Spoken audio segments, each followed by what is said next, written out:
কই ভাই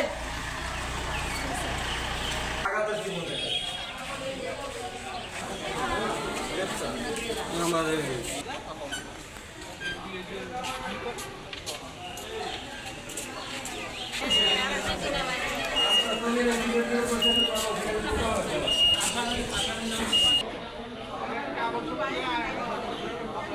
বলতে পারবো আমি তো পিছনে ছিলাম, সামনে থেকে ট্রাক আইছে। এখন ট্রাক আলার কিভাবে কি হয়েছে ওটা আমি ওই জায়গায় যারা লোক ছিল তারা বলতে পারবো, আমি হয়তো বেনালাই বলতে পারবো।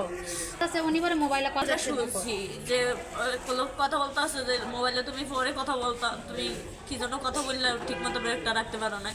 আর বেনালার কোনো দোষ ছিল না, নালাই তো ব্যথা পাইছে বাড়িটারি খায়া। টানা সপ্তমবারের মতো বেস্ট টিস্যু পেপার ব্র্যান্ড হিসেবে স্বীকৃতি পেয়েছে বসুন্ধরা টিস্যু।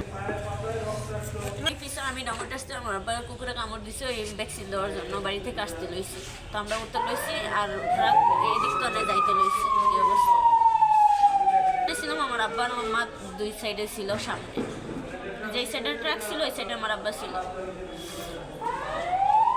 আপনার নাম কি? আশরাফ আমাদের এখানে দুপুর 12:30টার দিকে তিনজন আসেন। আশরাফুদ্দিন, উনি স্পট ডেথ ছিল, সম্ভবত উনি হেড ইঞ্জুরির কারণে মারা গিয়েছেন। ওনার স্ত্রী রেনুজা বেগম, ওনার বাম পায়ে ফ্র্যাকচার ছিল, ওনাকে আমরা ঢাকাতে রেফার করেছি। আর ওনার মেয়ে স্বপ্না, ওনার মাথায় ইঞ্জুরি ছিল, আমরা সেটা স্টিচ দিয়েছি। ওনাদের ভাষ্যমতে ওনারা ভ্যানে করে ডাউনটার দিকে আসার সময় মুখোমুখি একটি পিক আপ ওনাদেরকে ধাক্কা মারে, ধাক্কা দেওয়ার ফলে ওনারা অ্যাক্সিডেন্ট করে। এরপরেই এই হতাহতের সৃষ্টি হয়।